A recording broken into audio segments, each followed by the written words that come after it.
over 3 years, the Wuhan virus impacted our lives in more ways than one.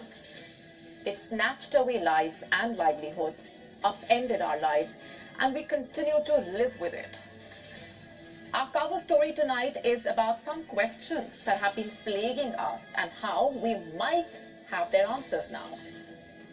Was the Wuhan virus a bioweapon? Did China start developing the Wuhan virus in 2016?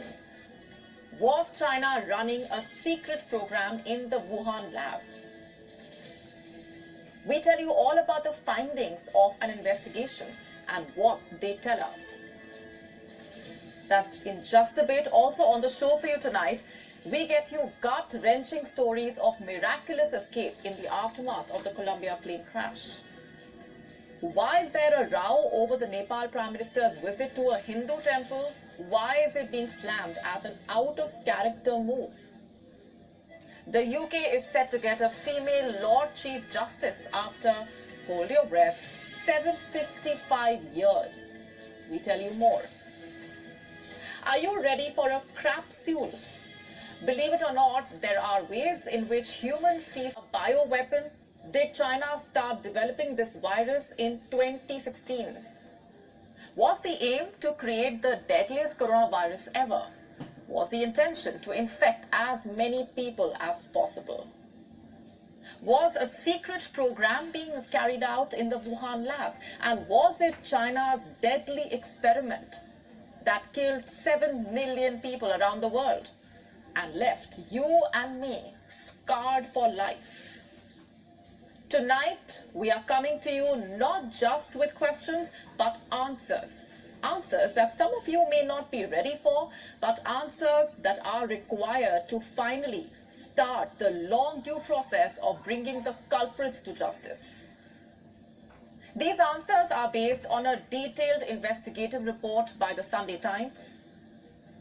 One investigator told the paper, and I'm quoting, "It has become increasingly clear that the Wuhan Institute of Virology was involved in the creation, promulgation, and cover." Our cover story tonight begins in the Wuhan lab, or the infamous and notorious Wuhan Institute of Virology. This report says that in the lead up to the pandemic, scientists in Wuhan were combining the world's most deadly coronaviruses. A coronavirus refers to a group of RNA viruses that can cause respiratory illness in human beings. Most of you already know this. So the question you should be asking is, what was the need for such an experiment? Was China trying to create a bioweapon? There is no ruling this out because the Wuhan scientists were not alone in the experiment. Accompanying them were Chinese military personnel in lab coats. You heard that right. What job do they have in a science lab? Unless, of course, they are working on a combined confidential bioweapon project.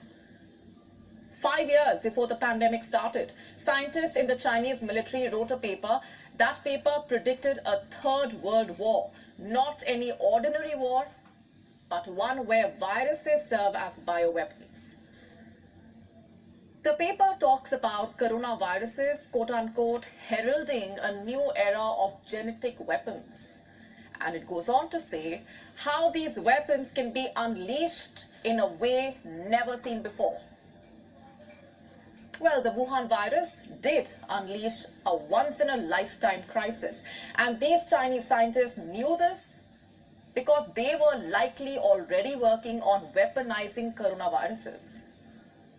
Let me just read out what the Sunday Times published. Investigators who scrutinized top-secret intercepted communications and scientific research believe Chinese scientists were running a covert project of dangerous experiments which caused a leak from the Wuhan Institute of Virology and started the COVID-19 outbreak.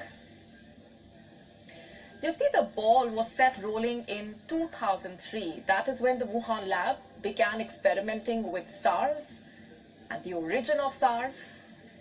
Soon, the lab started hunting for coronaviruses in China's many bat caves and experimenting with these dangerous viruses.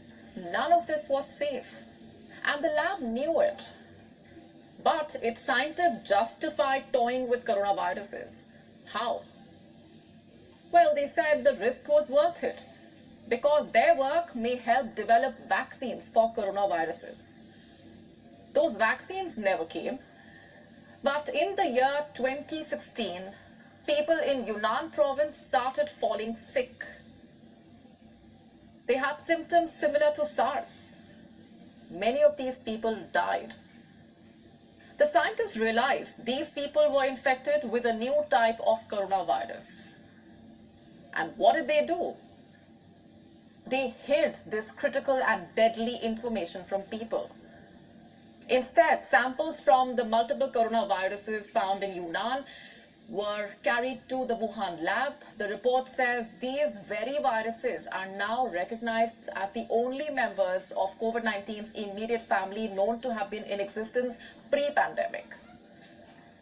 Basically, they could possibly be viruses that mutated into COVID-19.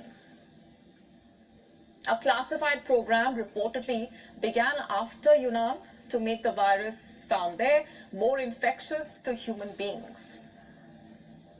And cut to 2019, people in Wuhan started falling sick. What had happened in the lead up to the outbreak? In November 2019, researchers working in this program started falling sick with symptoms eerily similar to COVID-19. They were taken to the hospital. Soon, others in Wuhan started falling sick. People started dying. Cut to March 2020, Wuhan virus was declared a pandemic. 7 million people lost their lives. And this, by the way, is just the official number. Were they killed by China's bioweapon? Were they victims of China's dangerous craft? Does China have blood on its hands? And how long before China is made to pay for the pandemic? It's been almost 4 years, and it's time you put pressure on those in power to hashtag make China pay. And our next story is from Ukraine. Last week, it started its much anticipated counter-offensive. And a week on, it claims to have made the first